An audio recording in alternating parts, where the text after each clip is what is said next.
విజయమ్మను రాజశేఖర రెడ్డి గారిని అభిమానించేవారు, వారికి రాజశేఖర రెడ్డి గారిని ప్రేమించే వారికి యావత్ కడప లోక్సభ నియోజకవర్గ ప్రజలందరికీ నా విన్నపం.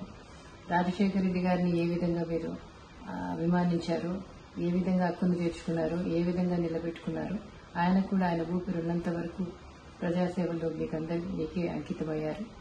మీకు సేవ చేస్తానే ఆయన చనిపోయారు. ఈరోజు ఆయన ముద్దుబిడ్డ షర్మిలమ్మ పార్లమెంట్ కంటెస్ట్ చేస్తా ఉంది.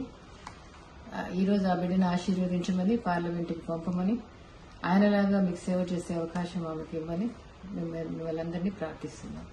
మరిన్ని న్యూస్ అప్డేట్ కోసం A3 న్యూస్ ఛానల్ ని సబ్స్క్రైబ్ చేసి బెల్ ఐకాన్ ను ప్రెస్ చేయండి.